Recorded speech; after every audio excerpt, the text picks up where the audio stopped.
अभी हम बात करते हैं कि अगर हमारे इंडिया में जुडिशरी नहीं होती तो क्या क्या प्रॉब्लम्स होती है। ठीक है, एक एक करके जिसका नाम लूंगा वो बताएगा कि क्या प्रॉब्लम उसको हो सकती है। ठीक है, हमने अभी जुडिशरी चैप्टर खत्म करा है तो सबको आइडिया होगा कि जुडिशरी हमें किस तरीके से हेल्प करती है। ठीक है, तो सबसे पहले बताया समीर। भैया कोई अगर रूल्स ब्रेक करता है तो हमें उस पर कंप्लेन करना है तो हम पुलिस के पास तो जा ही सकते हैं। अगर रेंटर्स या फिर सिविल लॉ में हम लोगों को जैसे बताया गया था कि रेंट में कोई प्रॉब्लम आती है या फिर मकान मालिक है जो हम लोग को निकाल सकता है तो हम लोग केस कर सकते हैं डायरेक्टली कोर्ट जाके। अगर कोर्ट नहीं होगा तो केस कर सकते ठीक है, वेरी गुड। अब बताएगा सागर। हैं। इसमें टाइम बढ़ जाएंगे। क्राइम बढ़ जाएंगे और क्राइम। ठीक, ओके। हाँ, बताओ क्या होगा। कोर्ट नहीं होगा तो हमें इंसाफ नहीं मिलेगा और जो खूनी होंगे वो ऐसे खुलेआम घूमते रहेंगे। हाँ, जिसकी वजह से और क्राइम बढ़ता रहेगा। ठीक है, मतलब जस्टिस हमें नहीं मिलेगी टाइम, है ना।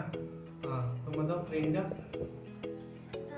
कि अगर कोर्ट नहीं होगा तो फिर जो लोग क्राइम करेंगे तो फिर उन्हें छूट मिल जाएगा, तो इस वजह से फिर इंडिया में क्राइम और ज़्यादा बढ़ती रहेगी। मतलब जस्टिस सबको नहीं मिल पाएगा, है ना।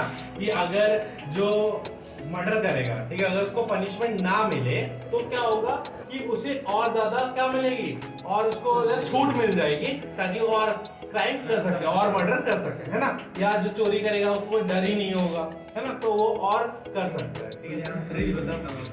हाँ, रिद्धि बताओ क्या होगा। देखो जो भी पार्लियामेंट लॉ पास करेगा, ठीक है, हाँ। अगर वो लॉ कॉन्स्टिट्यूशन के बेसिक स्ट्रक्चर को हार्म कर रहा होगा, उसे वायलेट कर रहा होगा, तो उसे समझाने के लिए कोई नहीं। बिल्कुल बिल्कुल, मतलब कि अगर लॉ कोई बना है पार्लियामेंट से, ठीक है, और उस पार्लियामेंट पे उस लॉ में कुछ अनकॉन्स्टिट्यूशनल बातें हैं या हमारे बेसिक स्ट्रक्चर को क्या करती है, वायलेट करती है। और यहाँ पे एक फैक्ट आता है, जो बेसिक स्ट्रक्चर है वो हमें किस केस में मिला था, केशव नंदा भारती केस। ठीक है, केशव नंदा भारती केस, जिसको केबीसी केस के नाम से भी जाना जाता है। ठीक है, हाँ, नहीं बताओ।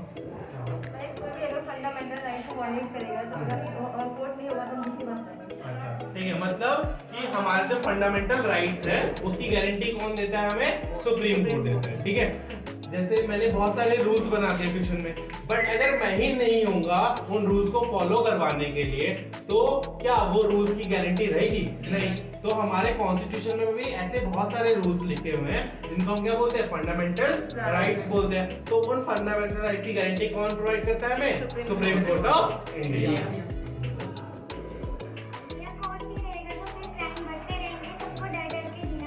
ठीक है, मतलब एक ऐसा माहौल बन जाएगा जहाँ पे डर बहुत ज्यादा होगा लोगों में, और जब लोगों में डर होगा तो वो अच्छे से नहीं रह पाएंगे और जो अपने मेंटल कैपेसिटी है जो उनकी वो अच्छे से यूज नहीं कर पाएंगे। मतलब अगर कोई बंदा हमेशा डर में जिएगा तो उसके अंदर कोई क्रिएटिविटी आएगी?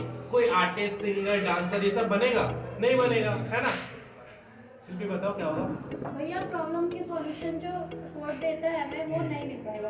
ठीक है, मतलब बहुत सारे ऐसे डिस्प्यूट होते हैं जो हम दोनों, मतलब अगर कोई सिटीजन है तो वो अपने आप फैसला नहीं कर सकता। ठीक है, उस फैसले को देने के लिए हमें एक कोर्ट चाहिए जो उस फैसले को बताए। ठीक है, हिमांशु।